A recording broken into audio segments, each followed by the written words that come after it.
Olá, paz do Senhor, que Deus abençoe a sua vida. Eu sou Cássia Michelon e já está no ar o programa Zenas de hoje.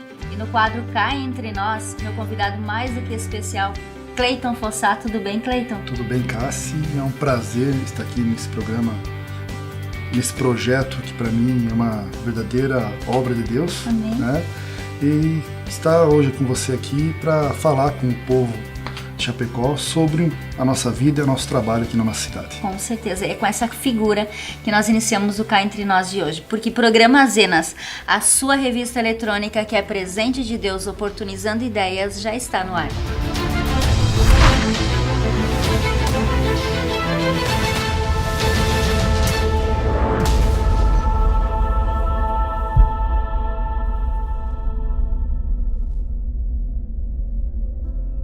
Sou filho do seu Angelim Fossá, da Tiane Fossá, pedreiro. A minha mãe era operadora de produção na Aurora, né? Cresci na região sul de Chapecó, no bairro Santo Antônio. Eu tinha aproximadamente de 9 a 11 anos, essa fase, né? Sendo que consegui meu primeiro emprego formal de garçom na sorveteria Donut, né? Do seu Vicente, a dona Milena, grandes amigos, né? E a partir de então, quando eu ingressei no segundo grau, comecei a minha vida mais voltada à coletividade, me envolvendo no movimento estudantil. Né? Movimento estudantil. Movimento estudantil. Lá no teu colégio? Lá no meu colégio, lá no Pedro Maciel, onde eu comecei a participar do Grêmio Estudantil, da União Municipal de Estudantes, chegando até a ser vice-presidente da União Brasileira de Estudantes Secundaristas. Né? Chegando no momento do movimento estudantil, junto ao Pedro Maciel, que eu conseguia conhecer mais também a vida pública, né? E a partir dali eu comecei a interagir mais com a sociedade. Cleiton, mas eu também quero falar contigo além da política, né? Porque hoje nós vamos falar sobre política e religião. Antes da tua conversão, quem era Cleiton Fossá?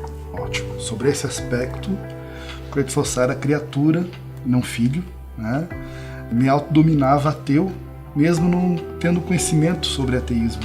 Família católica, quando eu ia nesses formatos de missas, eu achava muito formalismo, muito segredos, né? E nunca não consegui ter uma conectividade sobre essa doutrina que eles passavam, né? Isso te afastou espiritualmente? Com certeza. Para você chegar a esse lado ateu? Com certeza, já era afastado, né? Já era afastado, mas não permitiam ter conhecimento da palavra. Então eu me denominava isso. Fomos objetos da evolução, né? E acreditava nisso, né? Mesmo não dando a oportunidade de conhecer. Não era convidado a conhecer a verdade. Até que tem muitos que conhecem a verdade pela dor e outros pelo amor, né? Eu, graças a Deus, foi pelo amor. Hoje a minha esposa, até então era minha namorada, a Carla, né, que me convidou, ainda estudante secundarista, me convidou para fazer um tal de estudo bíblico. Foi nesse estudo bíblico que Cleiton Fossá conheceu a verdade? Nesse estudo bíblico foi onde eu me abri pelo amor de uma pessoa que queria que eu conhecesse o que ela conhecia. Então foi uma primeira fase num estudo cronológico de um grupo de pessoas que desenvolviam um trabalho missionário, Missão Novas Tribos de Chapecó, Dona Sônia, eu estive, onde participei do meu primeiro estudo, né? Isso me marcou, né? Então por isso começou ali, eu não digo que ali foi a minha conversão. Okay. Ali eu acredito que foi o primeiro passo para mim conhecer e desenvolver uma relação com o Evangelho, e não com religiosidade, não com religião, mas com a própria palavra, né, do Evangelho. E mais ali eu fui desenvolvendo. A partir de então, fui conhecendo a palavra, participei de outros estudos, fui convidado a ir na igreja, né, onde o que me chamou a atenção foi o amor que as pessoas da igreja tinham comigo. Né, eu via que eles tinham algo diferente. Eles tinham algo que eu queria para mim. Né, eu queria conhecer isso. E aí eu acredito que a conversão é um processo, né? De você se abrir para a verdade, de você tirar todos esses preconceitos que a sociedade coloca. Sim. Né? Coloca, os evangélicos, os cristãos são todos xiitas, conservadores ao extremo, ninguém pode chegar neles. Não, pelo contrário. Foi pelo amor que eu conheci a verdade, né? Foi pelo amor. E foi nesse sentido que eu comecei a desenvolver a conversão. E nesse processo todo, chega um momento onde também eu faço meu batismo, onde eu me identifico, né, que o batismo é uma identificação. E quero frisar que o batismo também não é a salvação como a obra da sua salvação, né? Então eu me identifiquei no batismo, onde eu tenho certeza que eu conheci a verdade, e a verdade me libertou. E qual foi o momento que Cleiton Fossá teve um real encontro com o Espírito Santo de Deus? Olha, vai soar um pouco estranho para quem for assistir, né? Mas eu vou dizer que foi principalmente no momento decisivo da minha vida, onde eu havia me formado. O próximo passo era constituir família. Meu sonho era ter filhos, ter uma casa, ser pai, ser um esposo. Meu sonho era esse. E eu tinha muitos clientes, muitas pessoas me procuravam para resolver problemas, né? Muitas pessoas iam ao meu encontro pela relação que tinha com a minha família, com a família da minha esposa, para solucionar problemas. E eu busquei, através do direito, do meu estudo, buscar uma nova vida, né? E chegou numa fase que eu passei e não conseguia. Não conseguia, e eu me ajoelhei e falei: Deus, o que o Senhor quer de mim, né? E aí eu senti, porque a fé é o quê? A fé é você acreditar e agir. Não é só você acreditar e esperar. Não, você tem que tomar alguma ação, né? Foi que eu aumentei a minha dedicação aos estudos, passei na prova da OAB. Todos os meses eu dependo em Deus no sentido do salário também, sei das minhas obrigações e Deus vem abençoando todos os meses a minha vida nesse sentido. E aí eu senti que a hora que eu senti que também não era só pelas minhas forças, eu tinha que depositar mais, ter mais fé, aumentar a minha fé. Foi que no tempo certo eu consegui alcançar, e a partir de então eu vim só amadurecendo, né? Amadurecendo. E como você vê hoje um ateu dobrando o joelho e falando com Deus? Graça, e né? Deus retribuindo, né? Porque Ele retribuiu na tua vida Graça. Aquele teu pedido, né? E eu não merecia, não é verdade? E eu não merecia como ninguém merecia, né? Então, é só por graça mesmo, né? Pela graça. Então, a graça é inexplicável, né? Inexplicável. Então, nesse sentido, eu sou muito grato e tenho me dedicado, não só na minha profissão, mas não só com a minha atuação no meio político, de retribuir o máximo que eu posso e, reconhecendo as minhas falhas também, retribuir um pouco que eu tenho ganhado. Com certeza. Cleiton, eu gostaria que vocês falassem hoje sobre o Cleiton hoje. O Cleiton que é político cristão.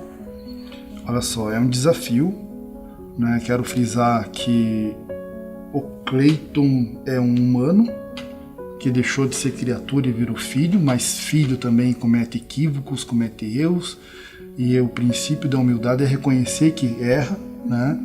Luto diariamente para fazer o certo, o correto, né? Tanto na política como em casa, com meus filhos. Eu reconheço que eu preciso ter mais tempo com meus filhos, eu preciso ter mais tempo de qualidade com meus filhos, com a minha esposa. Eu sei disso, e a responsabilidade que eu tenho profissional também é grande, e a gente precisa ir ajustando isso. Eu estou nesse conflito hoje, né? É bom que se diga, e eu estou tentando ajustar no máximo que eu posso, né? Mas acreditando que a minha missão primeira é a minha família. E na política é uma missão onde você tem que lidar com a verdade. Um ambiente totalmente cheio de sujeiras, cheio de maracutaias. Dói muito quando colocam você na mesma panela.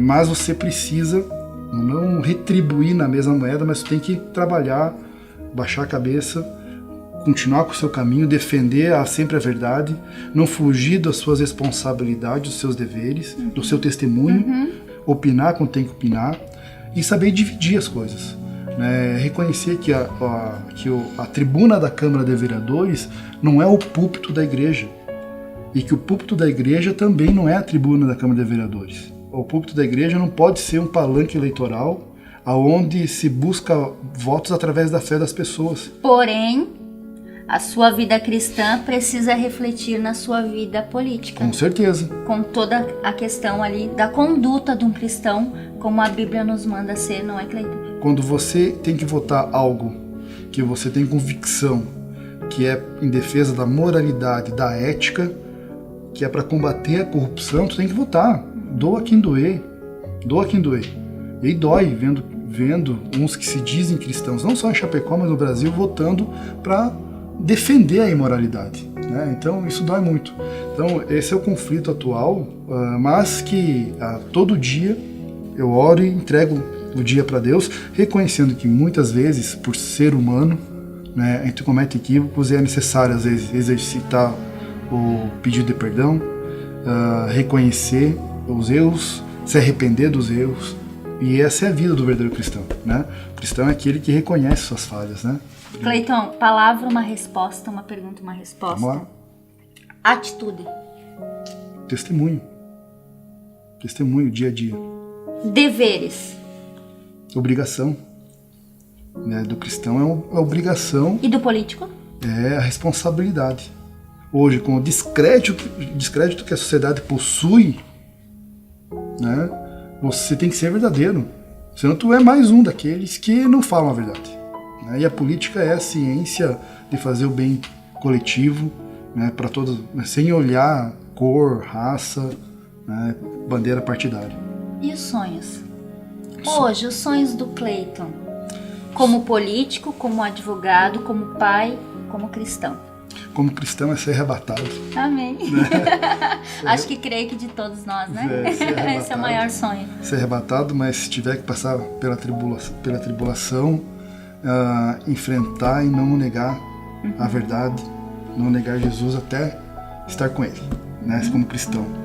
Como pessoa, primeiramente é pensar e fortalecer a liderança em minha casa, em minha família, participar sim da criação dos meus filhos, né, do Noah, do Gael, que são meus amores, dar a atenção devida assim para minha esposa, a Carla, uma pessoa espetacular, retribuir com a sociedade, defendendo a honestidade, ética, combatendo as coisas erradas no lado político. Como advogado é defender sempre os direitos das pessoas, ser referência na defesa dos direitos das pessoas. Cleiton, a Bíblia nos diz em Provérbios 29 que quando os justos governam, o povo se alegra.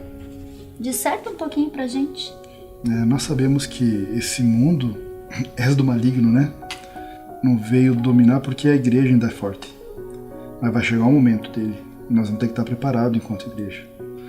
Esse provérbio, enquanto a igreja está forte, visa que os cristãos precisam ser justos para escolher os justos, no meu entendimento. Então, os cristãos precisam compreender que o justo só vai chegar à administração, a ser um gestor, se os justos escolherem ele, né?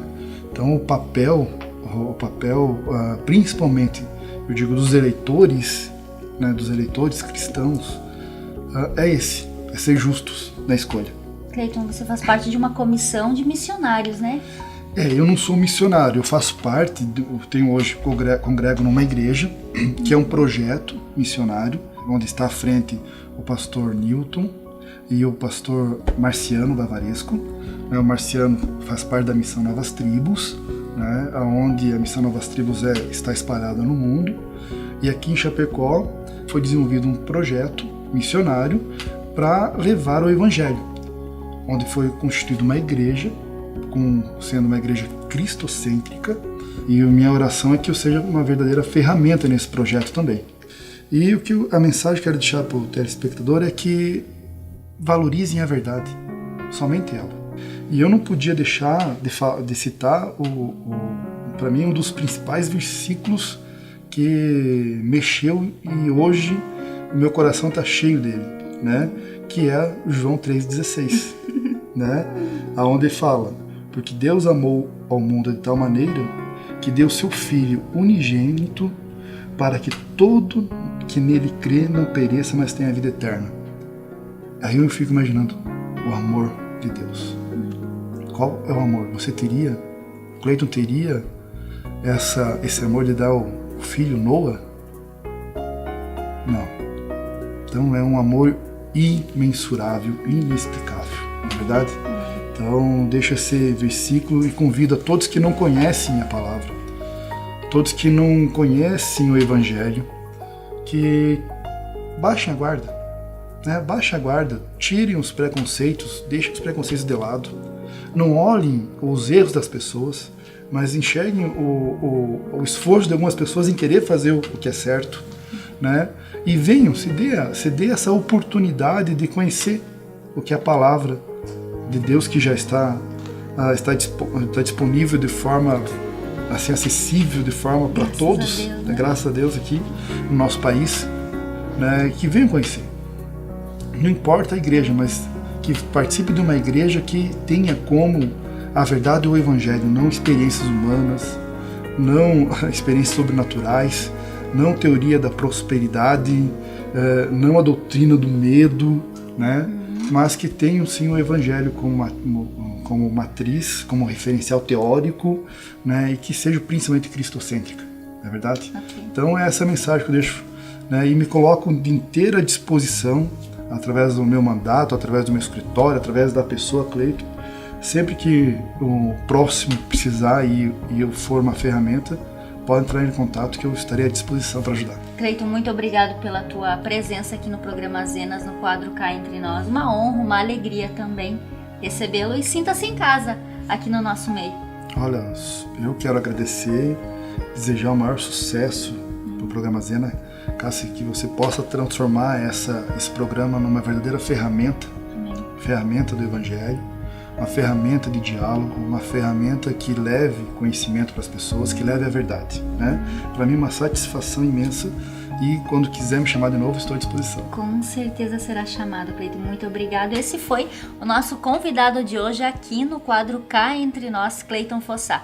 E assim eu quero agradecer a sua companhia aqui no programa Zenas, no quadro Cá Entre Nós, e convidar você a rever toda a nossa programação através das redes sociais. Programa Zenas, a sua revista eletrônica que é presente de Deus, oportunizando ideias.